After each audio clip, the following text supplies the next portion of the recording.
गोवर्धन लाल मीणा ने लिखा है, प्रणाम अनंत श्री।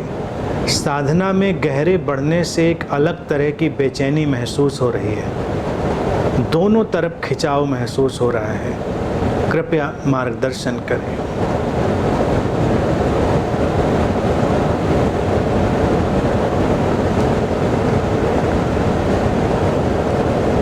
शुभ है। साधना में गहरे जाएं और बेचैनी आए तो शुभ है। बेचैनी से इतना पता चलता है कि कुछ शायद ठीक हुआ होगा। हम कुछ अज्ञात के आयाम में गए होंगे, अननोन के डायमेंशन में, क्योंकि अज्ञात बेचैन करता है। पड़ाव है, ये एक अवस्था है, ये बीत जाती है।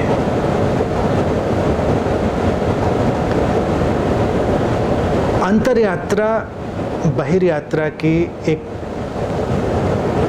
जो शैली है उससे समझी जा सकती है।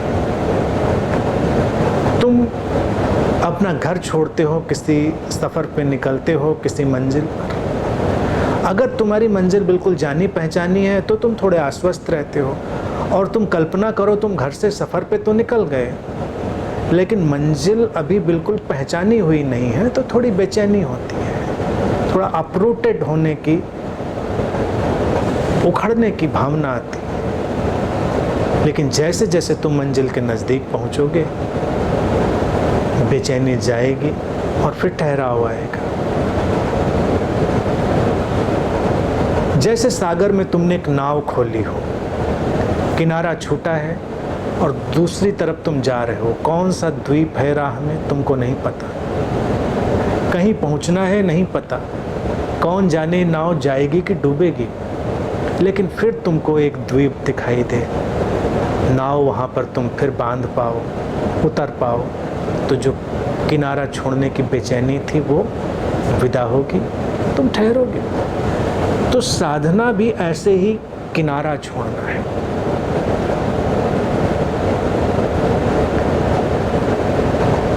भारत में हम इसको तीर्थ यात्रा कहते रहे। तीर्थ का अर्थ होता है तट, और तीर्थ यात्रा का अर्थ होता है तट से दूर जाना। तट है शरीर मन की सीमा, और तीर्थ यात्रा है शरीर मन की सीमा से दूर निकलना, चेतना के आयाम में। तीर्थ यात्रा का अर्थ ये नहीं है कि तुम काशी कैलाश हो आए, तुम मक्का मदीना हो आए, काबा हो आए, या कहीं और हो आए, जो जो जिसके जो तीर्थ होते हैं, वो तीर्थ यात्रा नहीं है। वो तो अच्छा है, सुंदर पर्यटन है बाहर का, लेकिन वास्तविक तीर्थ यात्रा है जब तुम अपने तन और मन के तट को छोड़कर अपनी चेतना के सागर में अपने को छोड़ देते हो, अज्ञात की तरफ। पता नहीं जाएंगे कहाँ, जाएंगे भी कि नहीं जाएंगे, लेकिन सीमा अब हमको पता चल गई है, सीमा का एहसास हो गया है।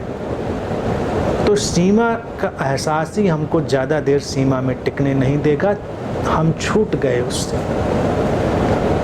लेकिन जैसे जैसे हम अपने उस तट से हटकर चेतना के सागर में लयबद्ध होंगे और ये देख पाएंगे कि ये तट आते हैं और जाते हैं, चेतना का सागर वैसा रहता है, बेचैनी जाएगी। खिंचाव संसार और अध्यात्म में बना रहता है, कोई बात नहीं, बना रहता है। ज्ञात और अज्ञात के बीच में बना रहता है। ज्ञात और अज्ञात के बीच में खिंचाव रहेगा तब तक जब तक अज्ञेय में हमारा प्रवेश नहीं हो जाएगा। नोन और अननोन में हमेशा एक रस्साकसी चलती है। नोन और अननोन की रस्साकसी जाती है अननोएबल के दर्शन से, अज्ञेय के दर्शन से। है कुछ जो नहीं जाना जा सकता। साधना इन सारी बातों की पहचान है। साधना कोई ऐसी टेक्नोलॉजी नहीं है कि हम साधना में गहरे जा रहे हैं तो उसको कैसे कहें हम साधना में गहरे जा रहे हैं। हम 10 घंटे ध्यान करते हैं, हम 5 बार 10 बार प्रार्थना करते हैं इसलिए साधना गहरी है। हम योग साधते हैं, हम ये करते हैं, नहीं, ये कोई बात साधना की गहराई की तरफ इशारा नहीं करती।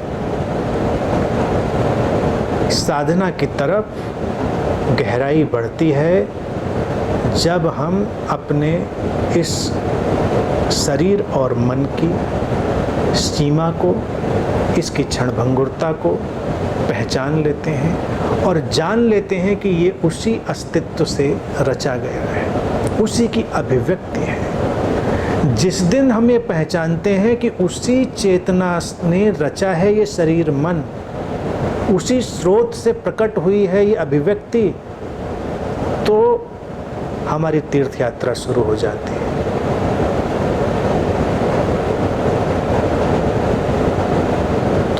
बेचैनी का स्वागत करें, उसके साथ चलें,